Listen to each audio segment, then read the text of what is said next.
One of the inevitable downsides of kitbashing is that it usually requires spending more money to build a model than it would have done just to build it from the box.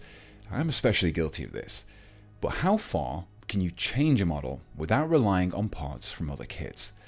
Well, in this video, I'll be doing just that, and to make things just a little trickier for myself, I'm going to be doing it with these models from Corvus Belli's Infinity range, who are also the sponsors of this video.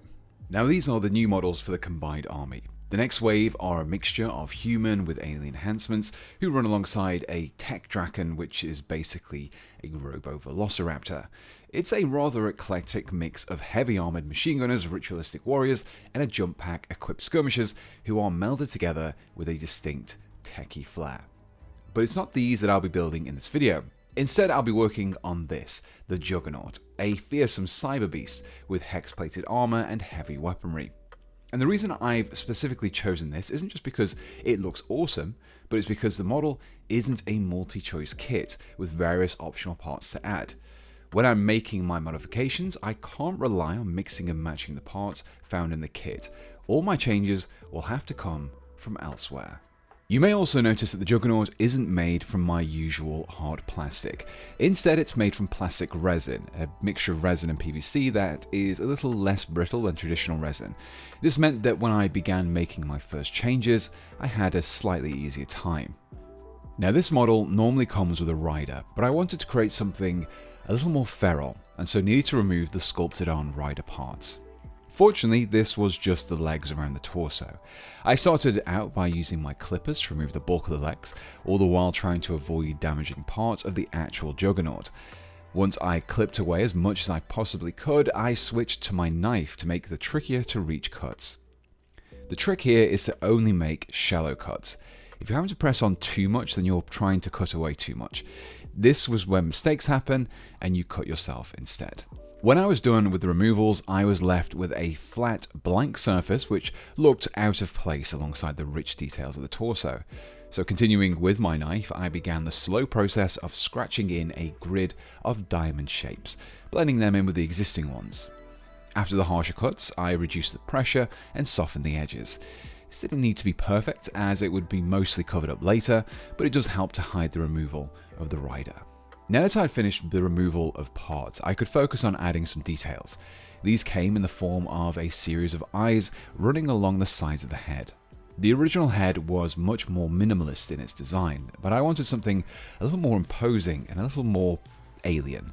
These could both be achieved by adding more eyes. These started out as a series of shallow holes that I drilled along each side of the head. Initially, these began with a larger 2mm hole behind two smaller 1mm holes that were added into the slots already present. Into these, I superglued some appropriately sized ball bearings. How much you want these to protrude is dictated by how deep you drill the holes. Personally, I'd recommend drilling in about half as deep as the diameter of the bearing. Once the first few had been added, I continued drilling more holes and gluing more bearings along the edge until I was left with this array of eyes. Continuing with the head, I decided to add some quills or sensor spines by making use of some styrene rod. Like with the eyes, I started out by drilling some holes just behind the first plate of the head. These were drilled a little deeper than the eyes to make sure that the rods stayed put.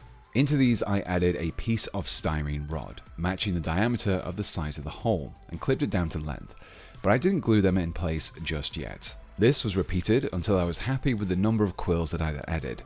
I then needed to sharpen out the tips a little. The flat cut that I currently had didn't quite look right.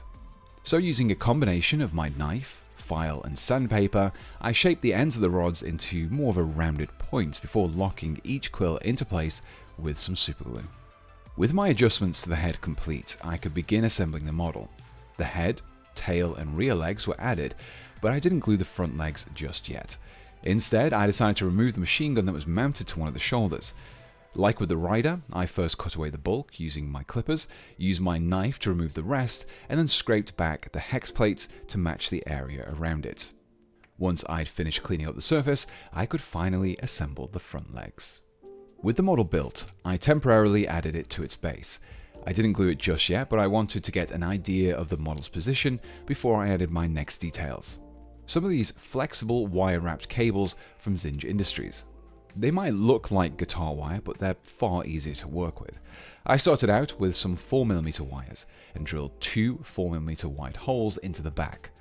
After cutting the wire in half, one piece was glued into place and I bent it round so that the wire faced the same direction as the head.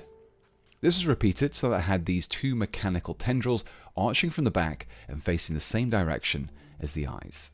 On their own though, the wires weren't quite enough, so I grabbed some more styrene rod, this time 4mm in diameter, and repeated those same sharpening steps that I'd employed onto the quills.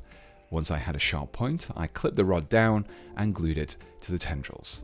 This capped them off with a more formidable looking spike. But I wasn't done with the flexible cables just yet. I wanted to add some strands of cable beneath the jaw. Like before, I drilled some holes and added the cable, but this time I used the narrower gauge of 1mm instead. Once these have been glued, I also slightly bent the bottoms of the strands slightly forward to match the direction of gravity once the juggernaut was mounted to the rock.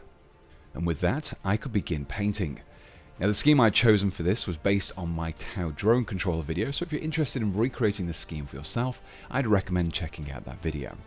Once everything had been painted and assembled, I was left with this.